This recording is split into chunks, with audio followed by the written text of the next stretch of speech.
Hey everyone, मैं हूं सुनील और स्वागत है आपका e commerce with Sunil channel के ऊपर। आज के इस वीडियो में हम लोग डिस्कस करने जा रहे हैं टीसीएस के ऊपर। तो बहुत सारे सेलर्स ने हम कमेंट करके पूछा था कि ई कॉमर्स में टीसीएस किस तरीके से काम करता है, क्या रोल है टीसीएस का, कितना टीसीएस कटता है और उसका क्रेडिट आप कैसे ले सकते हैं।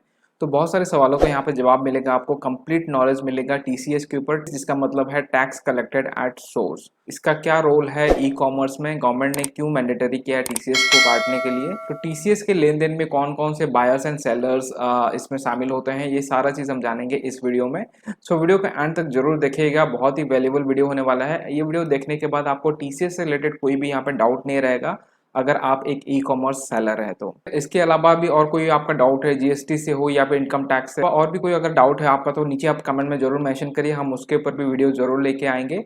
आप हमारे पार्टनर सर्विस को भी यूज़ कर सकते हैं अगर जीएसटी फाइलिंग करना है, या फिर आप कोई सॉफ्टवेयर चाहते हैं जिसपे कि मल्टीपल ई कॉमर्स प्लेटफॉर्म का जीएसटी फाइलिंग एक ही सॉफ्टवेयर से हम कर पाएँ, तो वो भी हम सर्विस देते हैं। हम नीचे आपको लिंक मिल जाएगा डिस्क्रिप्शन में, सिंपली वो फॉर्म को आप फिलअप कर दीजिए, हमारे टीम में से कोई आपको कनेक्ट कर लेगा। एंड वीडियो को जरूर लाइक करें, और अगर आप नए हैं हमारे चैनल के ऊपर तो चैनल को जरूर सब्सक्राइब करें, क्योंकि इस चैनल के ऊपर हम ऑनलाइन सेलिंग से रिलेटेड बहुत सारे इंपॉर्टेंट कॉन्टेंट आपके लिए लेके आते हैं। So without further do, let's get started.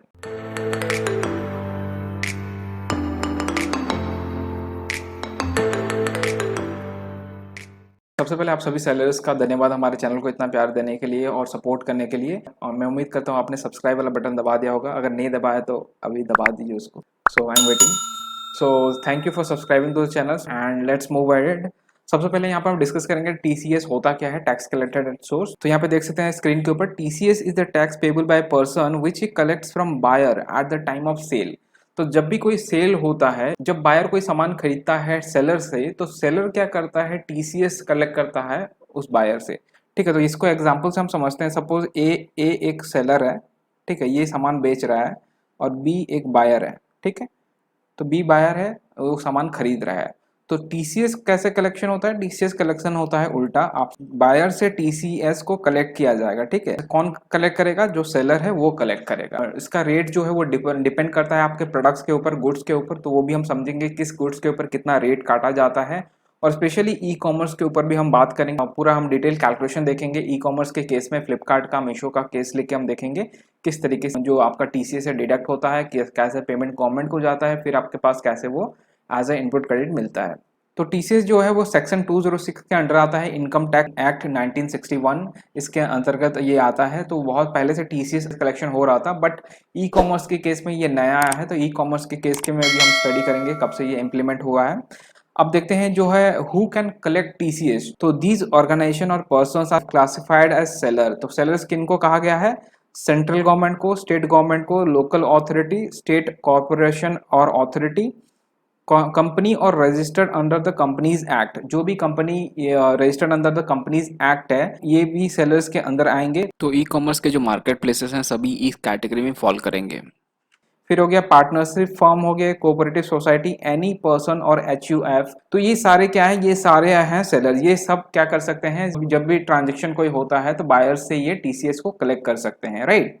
अब देखते हैं when can TCS be collected, कब टीसीएस कलेक्ट होगा, कब नहीं होगा। ठीक है, TCS need not be collected when the goods are utilized for the purpose of manufacturing, processing and production। बहुत इंपॉर्टेंट चीज है सेलर्स, ये चीज जानना। अगर कोई गुड्स को बेचा जा रहा है जो कि यूज होने वाला मैन्युफैक्चरिंग में, प्रोसेसिंग में या प्रोडक्शन में, तो उस गुड्स के ऊपर कोई भी TCS कलेक्ट नहीं होगा। ठीक है, TCS will be collected only when the goods are utilized for trading purpose। इसका मतलब है कि जब भी कोई ट्रेडिंग हो रहा है, सेल्स हो रहा है, उसको बेचा जा रहा है, तभी ट्रेडिंग के केस में ही टीसीएस लागू होता है।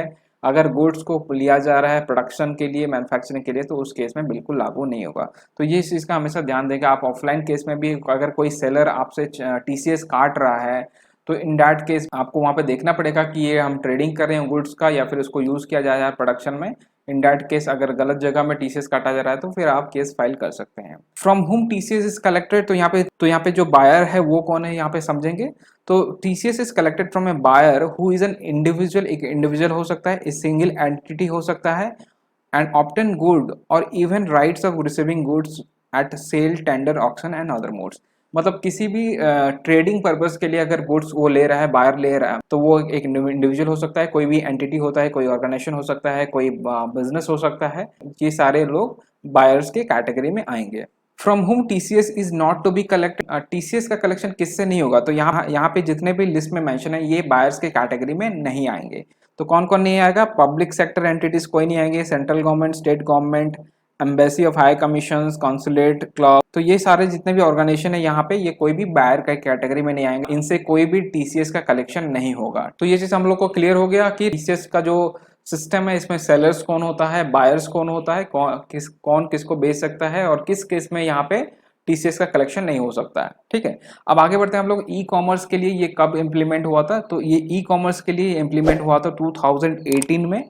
तो 2018 के अक्टूबर के फर्स्ट से ये इम्प्लीमेंट हुआ है। गवर्नमेंट ने सभी ई कॉमर्स कंपनीज को बताया कि आप जब भी कोई पेमेंट करते हैं अपने सेलर्स को, तो वहां पे आप 1% का जो है डिडक्शन करेंगे, 1% आप डिडक्शन करेंगे एज अ टीसीएस, और फिर गवर्नमेंट को वो चीज आप सबमिट करेंगे। ठीक है, तो यहाँ पे देख सकते हैं ये न्यूज है आपका 2018 का है। ये e commerce companies to deduct 1% of TCS. ठीक है, 1% टीसीएस डिडक्ट करेंगे अंडर जीएसटी फ्रॉम अक्टूबर 2018 से ये लागू हुआ है। ठीक है, अब आगे जाके हम लोग समझेंगे कि ये चीज़ क्यों जरूरी है, गवर्नमेंट ने क्यों ये मैंडेटरी किया है टीसीएस का कलेक्शन करने का, इसका क्या फ़ायदा है उनको। ठीक है, वो भी हम लोग जानेंगे, और सेलर्स को भी क्या फ़ायदा है वो भी हम लोग समझेंगे। अब हम चलते हैं, एक एग्जांपल लेंगे हम लोग फ्लिपकार्ट का एग्जांपल लेंगे, कैसे टीसीएस डिडक्शन होता है वो क्लियरली हम समझेंगे। उसके बाद हम मीशो का एक एग्जाम्पल लेंगे। लेफ्ट हैंड साइड में जो दिख रहा है आपको ये वाला जो है, आप पेमेंट डिटेल्स में आप देख सकते हैं इंडिविजुअल ट्रांजेक्शन आपको दिख जाएगा हर ऑर्डर का। तो कोई भी एक ऑर्डर उठा लीजिए, वहां पे देखिएगा आप इन डिटेल्स में उसका जाएंगे तो यहाँ पे आपको सारा डिटेल्स मिलेगा, किस किस में क्या क्या आपको डिडक्शन हुआ है, वो सारा चीज आपको मिल जाएगा डिटेल्स। ठीक है, तो यहाँ पे हम लोग इसको समझेंगे। तो यहाँ पे देखिए सेल अमाउंट हमारा 269 का था, 269 का प्रोडक्ट हमने सेल किया फ्लिपकार्ट के ऊपर। ठीक है, अब उस पर क्या होगा, देखिए 269 के ऊपर हमको अब टीसीएस देना है। टीसीएस हमको कटा है 2.28, टीडीएस हमको कटा है 2.28। इसके बाद मार्केट प्लेस फी जो है फ्लिपकार्ट का वो 100 रुपीज़, और टैक्सेस जो है इस मार्केट प्लेस फीस के ऊपर वो है 18.09। तो अभी हमने ऊपर में जाना कि जो डिडक्शन होता है 1% का डिडक्शन होता है। अब आप अगर इसका 1% निकालेंगे तो ये 1% कितना हो जाएगा, 2.69 होगा। अब आप बोलेंगे ये तो 2.28 ले रहा है, ये कैसे पॉसिबल है। तो यहाँ पे एक चीज जानना हमको बहुत जरूरी है कि टीसीएस जब भी डिडक्ट होता है वो टैक्सेबल वैल्यू के ऊपर डिडक्ट होता है। ठीक है, वो ग्रॉस वैल्यू के ऊपर या फिर टोटल वैल्यू के ऊपर डिडक्ट नहीं होता है। तो अगर आप 269 का यहाँ पे टैक्सेबल वैल्यू निकालेंगे तो टैक्सेबल वैल्यू इसका कितना निकल आएगा, 228 रुपीज। ठीक है, तो 228 रुपया इसका निकलेगा टैक्सेबल वैल्यू। तो इसका अगर 1% निकालेंगे आप तो 2.28 आपको यहाँ पे निकल जाएगा। ठीक है, तो हमेशा जब भी कैलकुलेशन कहीं होता है टीसीएस का ई कॉमर्स के केस में, वो टैक्सेबल वैल्यू के ऊपर ही निकाला जाता है। ठीक है, तो ये जो आपका डिडक्शन हो रहा है 2.28 रुपीज़, ये आपका फ्लिपकार्ट कलेक्ट किया आपसे, वो फिर गवर्नमेंट पोर्टल में इसको अपडेट कर देगा कि मैंने इतना कलेक्ट किया है। उसको फिर आप मंथ के एंड में उसको एज ए इनपुट क्रेडिट ले सकते हैं। ठीक है, वो भी हम देखेंगे स्टेप बाय स्टेप प्रोसेस किस तरीके से आप कर सकते हैं। ठीक है, अब यहाँ पे राइट हैंड साइड में मैंने इसी प्रोडक्ट का आपको सेटलमेंट कैलकुलेटर से निकाल के दिखाया है वैल्यूज। तो सेटलमेंट कैलकुलेटर में अगर आप देखेंगे तो वहां पे आपको टीसीएस और टीडीएस का डिडक्शन वहां पे मेंशन नहीं होता है, तो वो अलग से यहाँ पे चार्ज किया जाता है अलग से। तो ये चीज का आप ध्यान देंगे कि एग्जैक्ट जो आपको सेटलमेंट वैल्यू यहाँ पे दिखाता है वो आपका सेटलमेंट वैल्यू नहीं होता है, इसमें से टीडीएस और टीसीएस भी काटा जाता है। ठीक है, यहाँ पे आपको बस मार्केट प्लेस फी दिखा रहा है, जो कि यहाँ पे भी दिखाया गया है 100.52। तो ये चीज 100.52 आपको दिख रहा है 100.52। ठीक है, और जीएसटी यहाँ पे दिख रहा है 18.09, जो कि यहाँ पे 18.1 है हमारे केस में। ठीक है, बैंक सेटलमेंट 150.38 दिखाया जा रहा है, जो कि आपका मार्केट 269 माइनस आप 100 कर लीजिए, फिर माइनस आप 18.10 कर लीजिए, तो आपका 150 यहाँ पे निकल के आ जाएगा। तो इसको हम कैलकुलेट करके देखते हैं। 269 माइनस करेंगे हम लोग 100.52। ठीक है, यह मार्केट प्लेस फी मैंने काटा, उसके बाद मैंने जीएसटी काटा 18.10 का। ठीक है, तो ये आएगा 150.38। तो ये आपको दिखाता है, आपको बस जीएसटी और उसका मार्केट प्लेस फी जो है उसको काट के दिखाता है। तो इतना आपका सेटलमेंट होता नहीं है एग्जैक्टली, अगर देखा जाए तो आपका जो सेटलमेंट होता है आपका 145 रुपीज 0.83 सेटलमेंट हो रहा है। ठीक है, ये कम क्यों हुआ, यहाँ पे जो आपका टीसीएस और टीडीएस कट रहा है, वो डिडक्शन यहाँ पे फिर एक्स्ट्रा किया जा रहा है। ठीक है, तो ये चीज़ का हमेशा ध्यान दीजिएगा कि जब भी आपको सेटलमेंट कैलकुलेटर में जो वैल्यू दिखा रहा है वो एग्जैक्ट नहीं होता है, उसमें आप फिर टीसीएस टीडीएस को हमेशा डिडक्ट करेंगे। ठीक है, तो ये क्लियर हो गया यहाँ तक। अगर क्लियर होगा तो कमेंट में जरूर मेंशन करिए आपको ये वीडियो कैसा लग रहा है, और अगर आपको वीडियो वैल्यूबल लग रहा है तो वीडियो को जरूर लाइक कीजिए एंड कमेंट में जरूर मेंशन कर बताइए। और कोई दिक्कत आप फेस करते हैं, कोई डिफिकल्टी आप फेस करते हैं, प्रॉब्लम फेस करते हैं, तो नीचे कमेंट में जरूर मेंशन करिए, I will surely help you out. Same example हम एक लेते हैं मीशो से। अब इसको देखते हैं मीशो में आपको कैसे टीसीएस देना पड़ता है। तो यहाँ पे जो सेल रेवेन्यू है वो आपका है 165 रुपीज़। आपने जो मीशो प्राइस डाला था वो 165 रुपीज़ है। अब यहाँ पे नीचे देखिए शिपिंग रेवेन्यू लिख रहा है 68 रुपीज़। तो मीशो क्या करता है, आप जो भी प्राइस डालते हैं, फॉर एग्जांपल मैंने 165 रुपीज़ डाला तो मीशो ने क्या किया, 168 रुपीज़ उसमें एक्स्ट्रा ऐड कर दिया और ऐप के ऊपर दिखाया दोनों मिला के। तो यहाँ पे हम ऐड करते हैं 165 प्लस 68 यहाँ पे करते हैं तो ये आ जाता है 233 रुपीज़। ठीक है, 233 रुपीज़ यहाँ पे आपका टोटल आ गया सेल रेवेन्यू जो है। ठीक है, तो मतलब कस्टमर जो पे किया आपको 233 रुपीज़ पे किया, उसमें से 68 रुपीज़ मीशो ने अपना रख लिया। ठीक है, अब आता है देखिए बैंक सेटलमेंट वैल्यू आपको कैसे कैलकुलेट करना है। उसके लिए पहले आपको टीसीएस कैलकुलेट करना पड़ेगा। टीसीएस कैसे निकलेगा, TCS is equal to 1% of taxable value. ठीक है, टैक्सेबल वैल्यू हम निकालेंगे पहले। तो टैक्सेबल वैल्यू क्या होगा, टोटल हमारा 233 रुपीज़ है, तो हमारा जो प्रोडक्ट के ऊपर जीएसटी है 18% है और जो शिपिंग के ऊपर जीएसटी है वो भी 18% है। तो यहाँ पे हम क्या करेंगे, 233 डिवाइडेड बाय 1.18 करेंगे, 197.14, ये आपका आ गया जो है टैक्सेबल वैल्यू। तो इस अमाउंट के ऊपर ही आपका टीसीएस लगेगा। तो टीसीएस का फॉर्मूला क्या है, 1% है, तो ये कितना निकल के आ जाएगा 1.97। ठीक है, तो वो चीज़ आपको यहाँ पे दिख रहा है टीसीएस में। ठीक है, तो 1.97 यहाँ पे टीसीएस आपका कट गया, जीएसटी जो आपका शिपिंग के ऊपर लग रहा है वो कट गया, उसके बाद टीडीएस कट गया और टोटल आपको बैंक सेटलमेंट में इतना मिल गया। ठीक है, तो मीशो के ऊपर ऑलरेडी हमने कैलकुलेटर बनाया है, उसके ऊपर आप अपना प्राइसिंग कैलकुलेट कर सकते हैं। वीडियो का लिंक भी आपको मिल जाएगा ऊपर आई बटन में और नीचे डिस्क्रिप्शन में। जो कैलकुलेटर टूल है उसका भी लिंक आपको नीचे डिस्क्रिप्शन में मिल जाएगा, तो एक बार जरूर चेकआउट करिएगा मीशो में अगर आप सेल कर रहे हैं तो। ठीक है, तो इस तरीके से सभी मार्केट प्लेस अपना अपना टीसीएस को डिडक्ट कर लेते हैं आपको पेमेंट करने के टाइम ही, और उस टीसीएस को फिर गवर्नमेंट पोर्टल में जाके सबमिट करते हैं। ठीक है, तो टीसीएस रिटर्न फाइलिंग का ड्यू डेट क्या होता है, तो ये एप्लीकेबल किसके लिए है, ये मार्केट प्लेसेस के लिए। मार्केट प्लेस जो भी आपसे टीसीएस कलेक्ट करते हैं वो फिर रिटर्न फाइल करते हैं उसका। जो भी आपसे टीसीएस कलेक्शन होता है पर मंथ बेसिस में कलेक्शन होता है, तो जो भी कलेक्शन हो रहा है वो विद इन 7 डेज, नेक्स्ट महीने के 7 डेज के अंदर ही जो मार्केट प्लेसेस हैं गवर्नमेंट के पोर्टल में उसको सबमिट कर देते हैं। ठीक है, और उनका रिटर्न फाइलिंग भी होता है। रिटर्न फाइलिंग वो लोग करते हैं, क्वार्टरली रिटर्न फाइलिंग होता है उनका। मान लीजिए एक क्वार्टर एंड हो गया तो उसके नेक्स्ट मंथ जो में 15 डेज के अंदर ही उनको फाइलिंग करना रहता है। तो इस तरीके से उनका जो है फाइलिंग का प्रोसेस होता है। तो अब हम समझते हैं कि गवर्नमेंट ने क्यों मैंडेटरी किया है टीसीएस कलेक्शन करने का।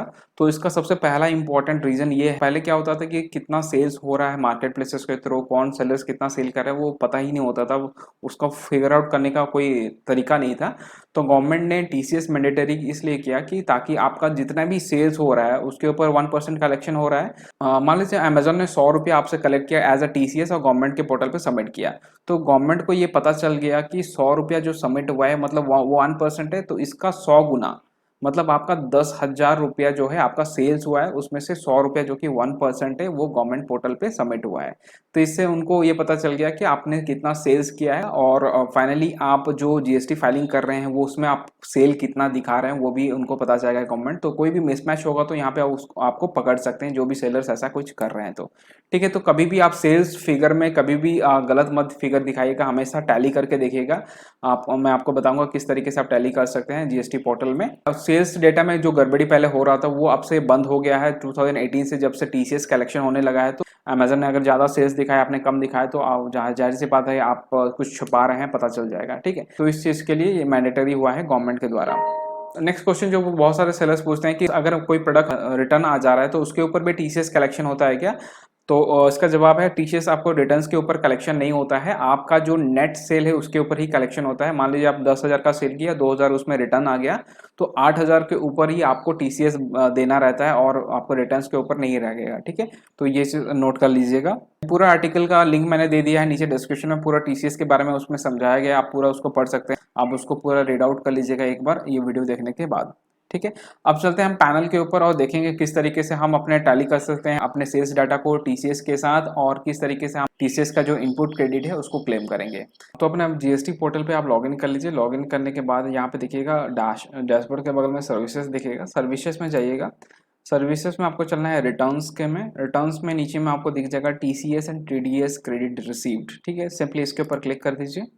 अब यहाँ पर आपको इस तरीके का पेज दिखेगा, फाइनेंशियल ईयर पूछेगा, फिर रिटर्न फाइलिंग पीरियड पूछेगा। तो यहाँ पे एक चीज़ मैं आपको बता दूं कि टीसीएस में कोई मैंडेटरी नहीं है कि आपको एक महीने के एंड में करना ही करना है, टीसीएस में फाइलिंग करना ही करना है, ऐसा कोई मैंडेटरी नहीं है। आप 3-4 साल पहले का भी कर सकते हैं, कोई इशू इसमें नहीं है। ठीक है, तो यहाँ पे मैं अगर करना चाहूँ, मान लीजिए मैं 2021 सिलेक्ट करूँगा यहाँ पे, ठीक है, और मैं अगर चाहता हूँ अक्टूबर का करने के लिए तो मैं यहाँ पे इसको कर सकता हूँ। अगर मैंने नहीं किया है, मैं यहाँ पर देख लेता हूँ ये जो सेलर इनका हुआ है कि नहीं। तो यहाँ पे हम चलेंगे फिर प्रिपेयर ऑनलाइन के ऊपर। यहाँ पे आपको नीचे चलना है, नीचे में आपको दिख जाएगा टीसीएस क्रेडिट रिसिप्ट करके। तो कोई फिगर यहाँ पे शो नहीं कर रहा है, सिंपली इसके ऊपर क्लिक करेंगे, हम देखते हैं अंदर में कुछ शो कर रहा है कि नहीं। तो यहाँ पे आपको दिख जाएगा फिर जीएसटी नब कलेक्टर यहाँ पे दिख गया। जैसे मान लीजिए यहाँ पे कौन सा है, अमेजोन सेलर है, यहाँ पे नो एक्शन टेकन, कोई एक्शन यहाँ पे नहीं लिया गया है। ठीक है, अक्टूबर 2020 का ये दिखा रहा है। तो हम यहाँ पे क्या कर सकते हैं, सिंपली इसको एक्सेप्ट कर सकते हैं। एक्सेप्ट करने के लिए क्या करेंगे, इसको हम सिलेक्ट करेंगे, यहाँ पे एक्सेप्ट के बटन पे क्लिक कर देंगे। ठीक है, तो रिकॉर्ड एक्सेप्टेड सक्सेसफुली हो गया। अब हम बैक कर लेंगे। बैक करने के बाद यहाँ पे आपका शो करने लगेगा। ठीक है, नंबर ऑफ रिकॉर्ड्स में 1 आ गया आपका। कोई अमेंडमेंट अगर करना रहता है, मान लीजिए कुछ चेंजेस करना रहता है, तो फिर आप उसको अपडेट कर सकते हैं। ठीक है, तो अमेंडमेंट यहाँ पे कुछ नहीं चाहिए हमको, सिंपली हम नीचे चले जाएंगे, प्रोसीड टू फाइल पे क्लिक कर देना है, और return form is already ready to be filed, please click refresh. तो यहाँ पे देखिए एक रिफ्रेश का बटन आपको दिख रहा है, सिंपली इसके ऊपर क्लिक कर दीजिए तो ये रिफ्रेश हो जाएगा। सिंपली नीचे चले जाइए, यहाँ पे आपको एक चेकबॉक्स दिखेगा, इसको टिक कर दीजिए। चेकबॉक्स सिलेक्ट करने के बाद ऑथराइज सिग्नेटरी में अपना नाम डाल दीजिए यहाँ पे। इसके बाद यहाँ पे फाइल टीडीएस और टीसीएस क्रेडिट रिसिप्ट, सिंपली इसके ऊपर क्लिक कर दीजिए। और यहाँ पे आपको छोटा सा एक वार्निंग देगा, are you sure you want to continue, yes कर दीजिए इसको। नीचे जाने के बाद आप किस तरीके से फाइल करना चाहते हैं, डीएससी यूज करेंगे या फिर ईवीसी यूज करेंगे। तो यहाँ पे हम फाइल विथ ईवीसी करेंगे। तो सिंपली हमारा एक ओटीपी आएगा जिसको हमको एंटर करना है। यहाँ पे सिंपली आपको यहाँ पे ओटीपी एंटर करना है और वेरीफाई पे क्लिक कर देना है, तो आपका फाइलिंग हो जाएगा। तो इस तरीके से आप अपना टीसीएस जो इनपुट क्रेडिट है आप इसको क्लेम कर सकते हैं। उम्मीद करता हूँ ये प्रोसेस आपके लिए बहुत ही वैल्यूबल रहा होगा। अगर वीडियो अच्छा लगा तो वीडियो को जरूर लाइक करें, और अगर आपने अभी तक हमारे चैनल को सब्सक्राइब नहीं किया है तो चैनल को जरूर सब्सक्राइब करें एंड बेल आइकन को दबाएं ताकि आगे आने वाले सारे अपडेट्स आपको मिलते रहें। तो अगर आप कोई भी इशू फेस करते हैं फाइलिंग से रिलेटेड या फिर कोई क्वेश्चन है आपका ई कॉमर्स से रिलेटेड, तो कमेंट में जरूर मेंशन करिए, I will definitely help you out. आप हमारे टेलीग्राम ग्रुप को भी ज्वाइन कर सकते हैं, नीति हम रेगुलर वहाँ पे अपडेट्स करते रहते हैं, तो मेक श्योर आप उसको ज्वाइन करें। That's all for this video, thank you for watching, keep selling keep smiling. Update रहने के लिए आप नीचे जो टेलीग्राम का ग्रुप दिया गया है उसको ज्वाइन कर सकते हैं, वहाँ पे हम सारा अपडेट्स पोस्ट किया करेंगे। आप जितने भी सेलर्स हैं आप सभी एक दूसरे का जहाँ पे हेल्प कर पाएँ एक दूसरे का, और कोई भी इशू आता है तो हाईलाइट कर पाएँ वीडियो में। अगर आपको थोड़ा भी वैल्यू लगा वीडियो पे, वीडियो को जरूर लाइक करिए और शेयर करिए, और चैनल को डेफिनेटली सब्सक्राइब करिए और बेल आइकन को दबाइए ताकि आगे आने वाले सारे अपडेट्स आपको मिलते रहें। So that is all for today, thank you for watching.